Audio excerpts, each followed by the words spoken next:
Before I even think about writing a lander, I have to actually just sit there and think about what my offer is. Hey, my name is Jason Wojo. Welcome to my channel. I run a multiple seven-figure agency. For the past 4 years, I've helped generate me and my clients over $75 million, and I've been featured in Entrepreneur Magazine and New York Weekly's 30 Under 30. This channel is for business owners looking to scale their business with paid ads, systems, creating more resistible offers, and ultimately making more money. So make sure you subscribe, and I hope you guys enjoy the video. Because there's a lot of incongruencies here that are gonna make it harder for you to scale, and I'll go into that because it's gonna be a higher lead cost. First of all, just by reading this headline, your lead cost is gonna be higher because you're trying to only target Orlando, okay?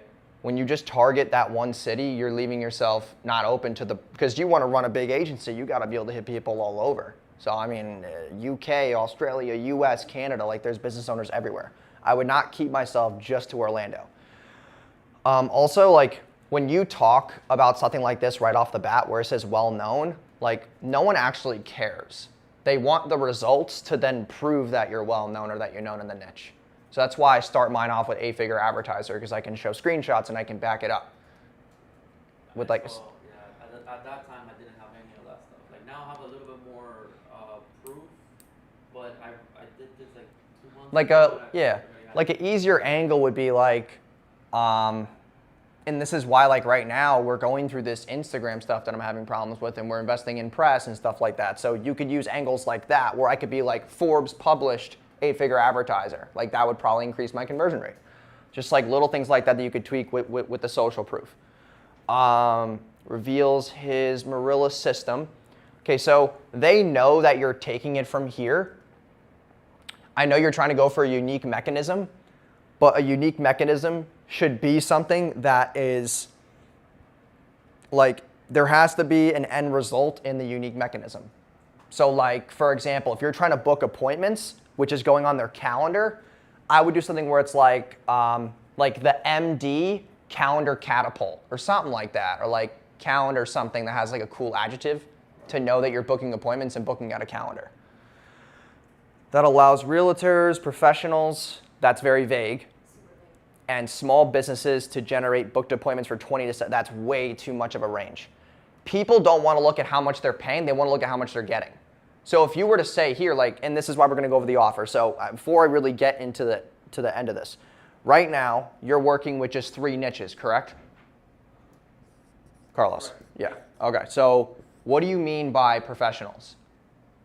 Because I want to refine this. Like it could be like a loan officer, accountant. So I just put that in there, not that I would work. Now, do you want to work? Do you want to work with like coaches, consultants, service providers as well? Right. Okay. I mean, here's the thing, right? So we could say in the ads like, oh, coach, consultant, service providers, and small businesses, but people who are e-com are still going to hit you up. Like excluding e-com from this, it will hurt you because there's so many e-com stores out there. Like I think there's way more Shopify stores than service providers who are just chilling on Instagram looking for an ad agency. And I know you hate e-com, but I'm telling you right now, 70% of our clients are e-com. Yeah. And it just makes way more money. So I would just literally just say business owners or online entrepreneurs, like go very broad because you want to, like you're at 8 to 10K a month. This is going to take you a really long time to really niche down. And like, yeah, you could build systems around this, but I would only push ad spend to this once you have cash. So if you're sitting there and you got 50, 75 grand in your account and you're like, okay, you know what, we're getting broad business owners, we're making 25K, 30K a month. Now I can put and, inject 5K, 10K in ad spend this month because I have the cash into narrowing down the niche and building more systems around this. But if you're going to do realtors and loan officers, you can't just do Orlando. No, because your cost per booked call is probably going to be $300, $400 for this. If you go broad, it's going to be 75 to 125. You'll get more people in the ecosystem. The only reason why that we get clients and I've like mastered this acquisition part is just because I just go so broad and I'm always just building systems around new niches. And you have to be able to like adjust to those things. Like a lot of people, maybe in your guys' business right now, you just want to do this one niche, you want to do this one thing, and it's like, that's cool. but at the same time, you don't have enough cash to inject to actually get real ad results because you're so narrow. And a lot of people will sell you the programs where it's like, yeah, only like, niche down, do this one niche, you'll make way more money, you could charge more, but your scalability is so less. You don't have clients onboarding every single day. You got one client onboarding every 3 days. Your cash flow is inconsistent. Maybe 1 week it's dry. You got to pay payroll. You got to pay ad spend. I never want to rely on just one niche to feed me. Never. So, and then generate booked appointments for $20 to $70. I would go for the way that I would twist this would be this. I would say, and like on average, Carlos, how many booked appointments, if they have the right ad spend and you know that's the cost, how many booked appointments can you guarantee them a month? Because at the end of the day, if you're saying $20 to $70, you have to have some type of guarantee behind this like system. That's your unique mechanism. Now, I'm not saying that you should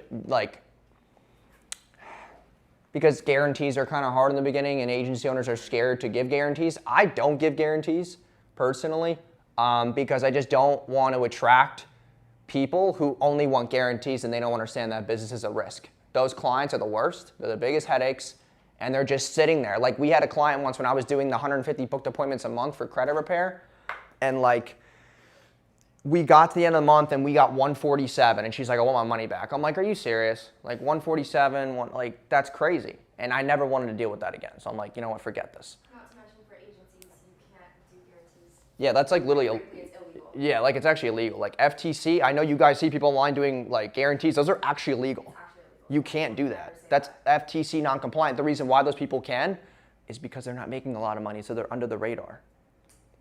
They're not making like multiple 6 figures a month and getting audited by the IRS and like other shit. Like they're just like making low amounts of money. Another thing too, so generate booked appointments for $20 to $70. Do you think that like realtors, professionals, and small businesses are even gonna have like insight or context as to like what that means? Whether or not that's a good range. Like I wouldn't. Like I think if I fell into one of those categories, like I wouldn't know whether that was good, bad. So I'm gonna kind of like. I was banking more on the actual ad because on the ad I explain it what it is, and then further in like the landing page, I think I touch on like what the book. Yeah, so that's a good point. But if they don't get this, they're not gonna move any further down. Right. That's why we have to fix this thing first. So like I kind of want to rewrite the headline. First thing would be.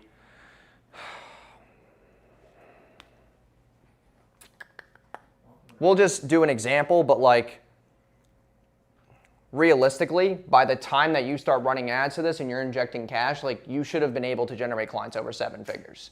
Either you're doing seller leads, right? Don't you have a client who's doing seller? Well, those houses are what? $300,000, $600,000? So my best testimonial is actually with buyers, and then the guy has sold like $2 million in real estate. Okay, so we could say 7-figure marketer then. Like, dude, it's about how much you've sold. Like, I say 8 figures. I don't say it for 10 million. Like, I've actually sold over 75 million. Because I'll just go through my clients and I'm like, all right, like, what is this? And I just tally it up, man. Okay. And also, like, on any landing page like this, I always put an attention bar above the logo. So, like, the attention bar is kind of because if they just see a logo, like, yeah, I get it, it's for Facebook compliance, but I want to also get their attention up here with something that's like blue or red with white text. That's above this. That says attention, business owners looking to scale their business with paid ads. Like that's literally like, I've tested so many attention bars and that one has worked. And people always tell me like, oh, like that's not very specific. I'm like, well, honestly, it works because business owners don't want to feel complicated. Like that's literally what they want to do. Everybody tries to like, I know you have a unique mechanism, but no one wants to be crazy complicated by the first sentence that they read. They want you to talk to them like they're 5 years old. That's always how I talk on any landing page. But what do people who are young like? Curiosity. And that's why unique mechanisms work.